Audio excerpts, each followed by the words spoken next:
আগুনটা লাগছিল মানে চিল্লাচিল্লি করে আমরা গাড়ি থামাইছি আর কি। শুধু কথা যেটা থামানোর কথা এই গাড়িটা থামায় করে মানে তেল আলাদা আলাদা করে দুইটা লাগিয়ে দেওয়া হয়েছে। বড় তো মানে টান দিলে গাড়ি মনে করেন যে নিয়ন্ত্রণ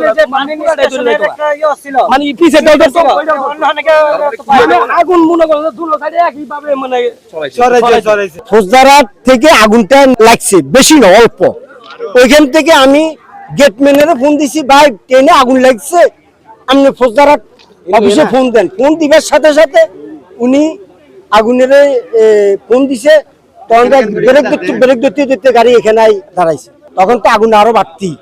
ঘুমছিলাম তো, ঘুম থেকে উঠে দেখি যে আগুন লাগছে বলতেছে। তখন একটু কম ছিল পরিমাণটা। এরপরে হঠাৎ করে মানে যখন ছুটাচ্ছে মানে আলাদা করতেছে দুইটা বগি আলাদা করতে, তখন একবারে দুইটা এইটা থেকে পাওয়ার কাট থেকে আরেকটাতে লাগে গেছে। মানে আগুন তখন অনেক হাই ছিল।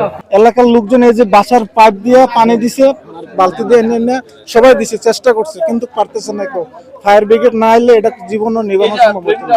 এখন এলাকাবাসী সবাই মিলে, সেনাবাহিনী ছিল, যারা যারা ছিল সবাই মিলে একসাথে দুটোটা আলাদা করে দিছে। এমনকি আমরা দুইটা বগি একসাথে আগুন রাখছি আর বাকিটা অন্যদিকে সরাই দিছি, না হলে কিন্তু পরের গুলা আগুন ধরে যাইতো। পানি দিছি, পানি দেওয়ার পরে দিয়ে সেটা পানি দিলে আরো বাড়তেছে। তারপরে বিএম থেকে অনেক ফায়ার স্টেশনের বিষয় আনছে, আইনে সেটা আমরা অগ্নি নির্বাপনের যে যন্ত্র দিয়ে সেটা আমরা মারছি, মারাতে আরো বাড়তেছে। তারপরে আমরা বিএম থেকে পানি দিছি, অনেকক্ষণ পানি দেওয়াতে এটা নিয়ন্ত্রণে আসছে। স্টে সেফের ডাবল লেয়ার প্রোটেকশনই পিরিয়ডের হেভি ফ্লোর দিনগুলোতে আমাকে রাখে নিরাপদে। Stay safe. আমরা তো টিকিট চেক করতেছিলাম, আমি কন্ডাক্টর গার্ড টিটি সাহেবদের সাথে একসাথে আমরা টিকিট চেক করে করে আসতেছি। এসি বগিতে আসার পর হঠাৎ করে মনে হলো যেন ধোঁয়া আসতেছে। তাড়াতাড়ি দৌড়ে এসে দেখি যে পুরা পাওয়ার কার ধোঁয়ায় অন্ধকার হয়ে গেছে।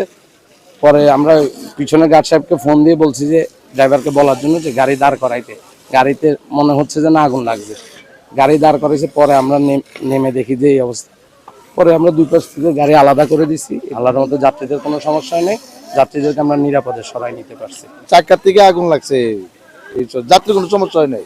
ধুমা উঠছে, ধুমার থেকে গাড়ির গাছ সাহেব এলএমরা ফোন দিছে, ফোন দেওয়ার পরে গাড়ি দাঁড়া করাইছে, গাড়ি সাইড করছে, ইঞ্জিনকে জোড়া কাটছে, বুগি আলাদা করছে, এরকম সমস্যা হয়নি।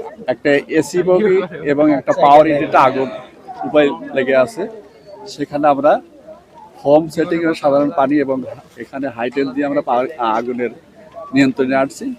এ পর্যন্ত এখন আমরা ভিতরে ঢুকতে পারি না একটু তাপের কারণে, তো মোটামুটি কোনো সমস্যা হয় নাই, কোনো ক্ষয়ক্ষতিও নেই।